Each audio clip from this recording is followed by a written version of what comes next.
venons de lire, Moïse communique la pensée de Dieu, l'ordre que Dieu lui a communiqué. Pour lui dire, tu vas prélever de ce peuple-là, de tout ce dont le cœur est disposé, une offrande pour telle chose dans mon sanctuaire. Et chacun en fonction des besoins du sanctuaire, Dieu a préparé son peuple, chacun pour sa part.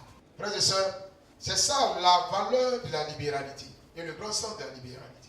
Parce que la libéralité ne s'appuie pas sur ce que je vais faire pour soi-même, mais s'appuie sur ce que Dieu demande de faire. Nous sommes appelés à exercer notre libéralité, surtout envers l'œuvre de Dieu.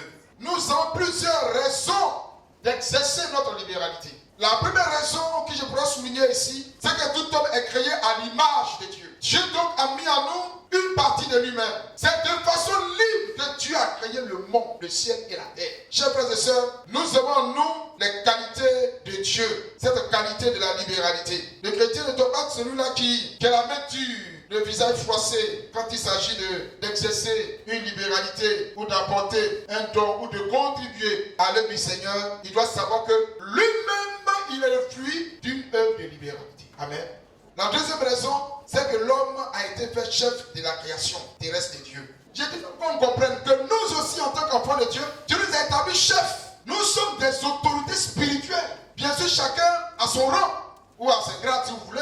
Mais à notre tâche spirituelle, à notre position spirituelle, nous sommes appelés à poser des actes. Quand tu as fait, la Bible dit, des œuvres de suivant. Alléluia.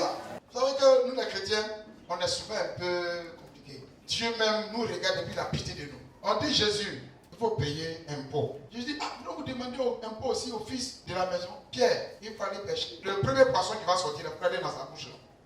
Il y a l'argent de l'empereur, il faut venir payer l'impôt. Jésus, il sait où l'argent se trouve, dans la bouche de poisson. Tu pleures quand il n'y a pas d'argent. Dis à Jésus, l'argent que tu as mis dans la bouche de poisson, là, envoie-moi ça. Voilà.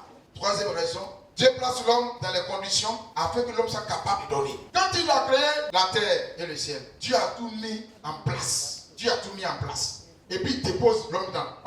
L'homme a tout à sa disposition. Il n'y a pas un élément que l'homme va manquer pour son bien-être. Il met l'homme dans un état où tout est fait. Dans le monde où tu es venu avec quoi? Avec rien. En grandissant, tu découvres que tu as tout à t'apporter. On dira je travaille. Même le travail là, c'est toi qui as créé le travail. Frères et sœurs, Dieu nous a mis dans les conditions pour être capable de donner, d'exercer notre libéralité, de permettre à l'autre de pouvoir agir. Frères et sœurs, d'autres raisons qu'on pourrait avancer, il s'agit bien sûr de notre salut. Qu'est-ce que tu vas donner pour avoir, je dirais, le titre d'enfant de Dieu? Qu'est-ce que toi tu peux donner pour faire partie du royaume de Dieu? Il n'y en a pas. Mais nous sommes sauvés sur le principe de la foi en Jésus-Christ. Alléluia. Ce n'est pas par les œuvres, mais c'est par la foi. Quand Dieu dit, j'ai besoin de 10 millions, j'ai besoin de 100 millions, est-ce que Dieu souffre? Quand Dieu dit qu'il y avait de 100 millions, c'est qu'il sait que toi tu peux donner 10 millions.